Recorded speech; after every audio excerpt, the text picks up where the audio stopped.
Bonjour à tous et bienvenue dans ce journal. Voici tout de suite les titres que nous allons développer dans cette édition. La colère des profs de lycée à Garges, Sarcelles et Goussainville. Les enseignants demandent la réintégration des lycées dans le dispositif d'éducation prioritaire qui leur permettrait d'obtenir des moyens supplémentaires. Reportage en début de journal. Rien ne va plus à Goussainville entre le maire Alain Louis et son premier adjoint Badre Slassi. Le maire lui a retiré sa délégation. Une première étape avant de soumettre sa destitution au conseil municipal. Explication dans un instant. Si vous cherchez des sensations fortes, n'hésitez plus. Paintball, foot à 5, footbull, baby-foot humain ou encore combat de sumo. Direction le Go Park de Pontoise, visite guidée en fin de journal.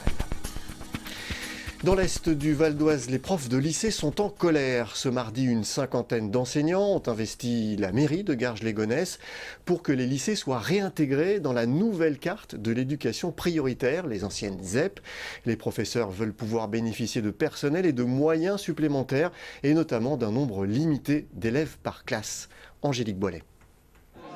Ils sont environ 50 à avoir investi le hall d'entrée de la mairie de Garges-les-Gonesse ce mardi midi.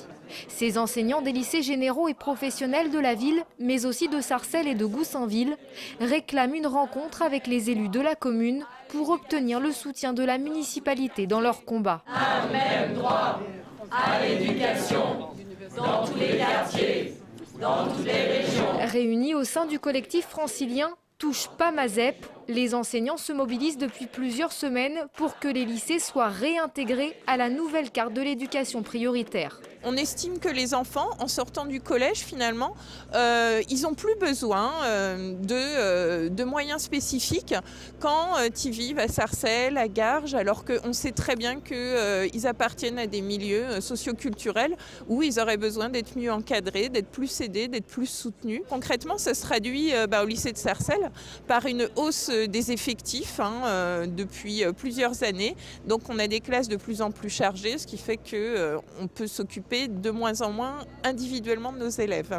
En 2014, une réforme de l'éducation prioritaire est entreprise. Les ZEP, zones d'éducation prioritaire, deviennent des REP, réseaux d'éducation prioritaire. Ce statut assure aux établissements des moyens supplémentaires humains et financiers et un nombre limité d'élèves par classe. Seuls sont concernés les collèges et les écoles élémentaires. Depuis, les lycées attendent de rejoindre la nouvelle carte, comme l'avait promis le gouvernement, assurent les enseignants. Ça fait maintenant réellement 2 ans. 2 ans que le ministère nous dit qu'il va y avoir une carte des lycées. Cette carte est toujours repoussée. Malgré toutes nos demandes, on n'a jamais eu de réponse. Et ça s'est fait même par voie détournée, par voie officielle. C'était par une réponse à un député où on a appris qu'en fait les lycées ne seraient plus en éducation prioritaire. Donc même officiellement, on n'a pas de réponse. La rencontre avec les élus de la municipalité de Garges-les-Gonesse n'a finalement pas eu lieu, faute de disponibilité. Un rendez-vous a été pris jeudi prochain. Les enseignants ont ensuite pris le chemin de Paris, direction le ministère de l'Éducation nationale pour un nouveau rassemblement. En bref, François Hollande reporte sa rencontre avec les étudiants de l'université de Cergy-Pontoise, prévue ce mardi. L'association des jeunes humanistes à l'origine de l'invitation a annoncé que le président de la République reportait son déplacement à cause d'un conflit d'agenda en raison de l'actualité diplomatique internationale chargée. Politique toujours, comme un air de déjà-vu à Goussainville où de vives tensions agitent de nouveau la majorité municipale. Des tensions qui ont atteint un tel niveau entre le maire d'Yvergauche et son premier adjoint Badre Slassi qu'Alain Louis vient de lui retirer ses délégations. Une première étape avant de soumettre sa destitution au conseil municipal. Alain Louis avait déjà usé de ce pouvoir par le passé. Toutes les explications d'Angélique Boilet. Il n'est désormais plus en charge de la sécurité et de l'administration générale. Le premier adjoint de Goussainville, Badre Slassi, s'est vu retirer ses délégations. Une sérieuse désillusion pour celui qui pensait succéder au maire d'Yvergauche, ex-socialiste Alain Louis. Depuis plusieurs mois, rien n'allait plus entre les deux hommes. Badre Slassi menant une fronde contre l'édile pour dénoncer sa mauvaise gestion des affaires. Résultat, des textes retoqués en séance du conseil municipal, notamment le vote du budget en avril dernier. Mais l'origine de la discorde pourrait être ailleurs et venir d'une promesse non tenue d'Alain Louis de passer la main à son premier adjoint durant son mandat, ce que n'a jamais confirmé le maire de Goussainville. Alors, pour faire cesser cette rébellion, et remettre de l'ordre dans sa majorité, Alain Louis a décidé de sévir. Une pratique dont il avait déjà eu recours lors de son premier mandat en destituant 5 adjoints et un conseiller municipal. Les deux hommes évoquent une rupture de confiance réciproque sans vouloir en dire davantage. Badros Lassi affirme attendre d'être démis de sa fonction de premier adjoint pour réagir publiquement. Une destitution qui devrait être soumise au vote lors d'un prochain conseil municipal. Et puis ce lundi, 61 sites répartis dans toute l'Île-de-France ont été sélectionnés par la métropole du Grand Paris afin de bâtir la ville innovante du XXIe siècle. Le principe est simple, des maires de communes franciliennes apportent des terrains dont ils maîtrisent le foncier et les cèdent à des porteurs de projets novateurs. Parmi les sites sélectionnés, 2 se trouvent dans le Val d'Oise. Tout d'abord la ZAC de Gonesse, voisine du projet d'Europa City qui devrait voir naître le développement de nouvelles formes de bureaux sur les 15 hectares du site. Et puis à Argenteuil, le site retenu est localisé à proximité de la gare sur 11 450 mètres carrés. Les projets tourneront autour d'activités tertiaires mais aussi de restaurants, d'hôtels haut de gamme. Les entreprises sélectionnées pour réaliser ces projets seront connues en septembre 2017. Si vous cherchez du sport, des sensations fortes, de l'adrénaline et des fous rires, alors n'hésitez plus. Les 10 000 mètres carrés du Go Park de Pontoise sont pour vous. Vous pourrez pratiquer le paintball, le foot à 5, mais aussi de toutes nouvelles activités comme le football, le footbull, le baby-foot humain ou encore des combats de sumo dans des costumes bien rembourrés. Visite guidée avec Philippe Pémal. Amateurs de sensations fortes, voici la nouvelle attraction du Go Park de Pontoise, le foot en bulle. Comme au foot, il faut marquer des buts, mais pas que. L'intérêt est surtout de se rentrer dedans avec ou sans ballon en toute sécurité, protégé dans une grosse bulle remplie d'air. 5 minutes, c'est mort, c'est crevant. Très physique, mais c'est très sympa. C'est très bien. Le foot en bulle est l'une des nombreuses attractions du Go Park. Créé en 2010 à Pontoise, ce complexe de jeux indoor accueille sur 10 000 m² des terrains de foot en salle, un baby-foot humain, un rodéo mécanique, des combats de sumo gonflables et bien sûr du paintball, l'activité principale du site. Ouvert à tous, le Go Park est avant tout un lieu festif. Anniversaire ou enterrement de vie de célibataire, on y vient avant tout pour passer un bon moment.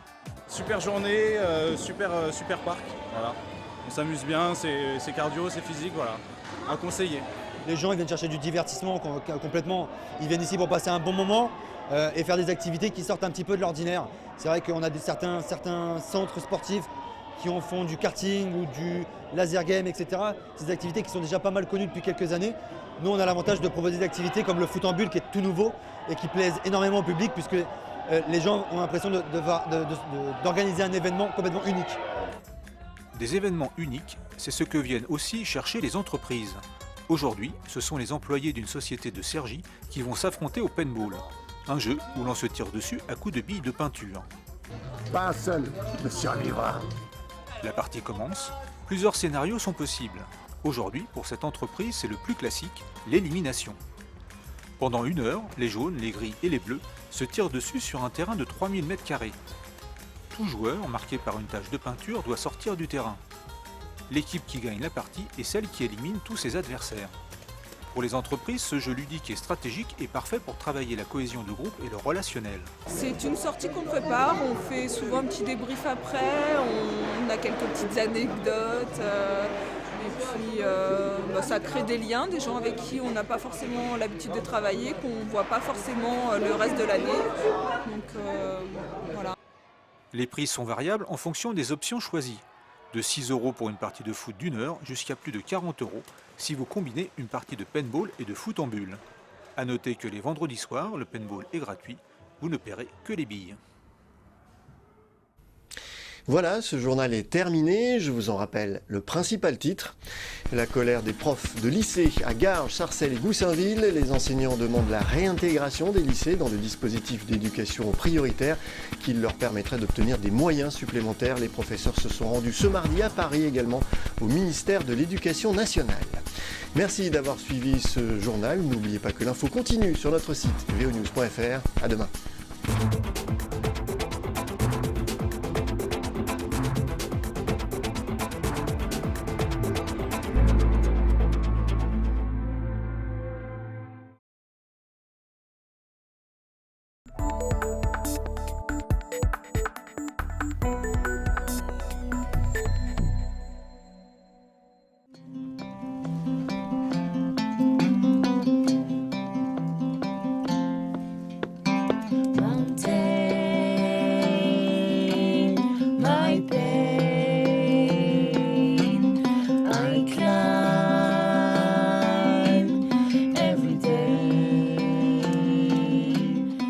Norfolk, la sensation musicale.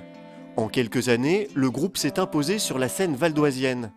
Depuis 2009, leur musique folk, aux sonorités irlandaises, chante la liberté, le voyage et le grand air.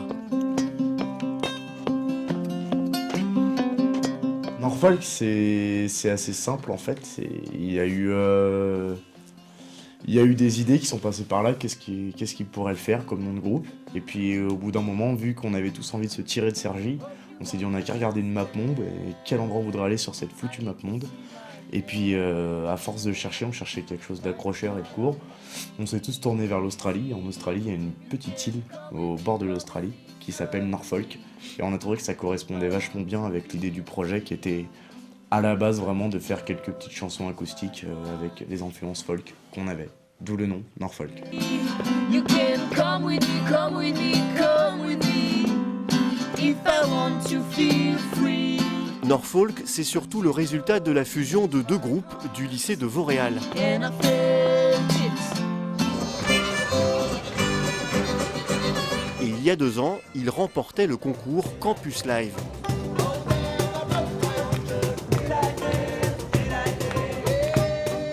Ce concours a été décisif dans le parcours du groupe. Leur prestation leur a ouvert les portes du conservatoire de Cergy-Pontoise, où ils confortent depuis leur base musicale. J'avais monsieur Hugo Barret, notre Saint Graal. C'est la personne qui s'occupe du cursus au conservatoire, donc qui était là à ce fameux concert. Du coup, il nous a vus et puis il est venu nous voir en disant ça serait cool de travailler avec vous. Donc c'est là où il nous a un peu mis sur le chemin du conservatoire. Voilà, postuler un peu et dire que ça pourrait nous faire du bien. Et effectivement, il a vu juste parce que ça a changé radicalement notre façon de voir les choses. En tout cas en tant que groupe de musique. Ouais. Et ça fait quoi, 1 an et demi maintenant? On travaille avec le conservatoire et avec Hugo. Et c'est la meilleure chose qui nous soit arrivée. Je pense. En tout cas pour les oreilles. Non mais pour les oreilles des gens qui viennent nous voir en live.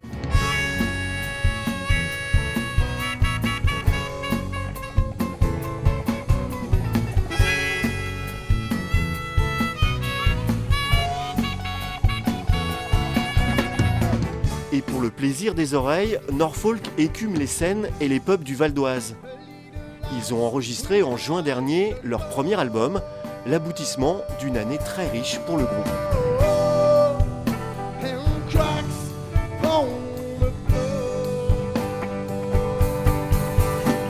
C'est un CD qu'on a enregistré au Forum de Vauréal, donc en juin dernier. En fait, c'est un CD live puisqu'on a joué là-bas. On n'a pas d'argent pour aller en studio. C'était pour un after work. Et du coup, on s'est dit pourquoi pas l'enregistrer et puis voir ce que ça donne et pourquoi pas le mettre sur CD.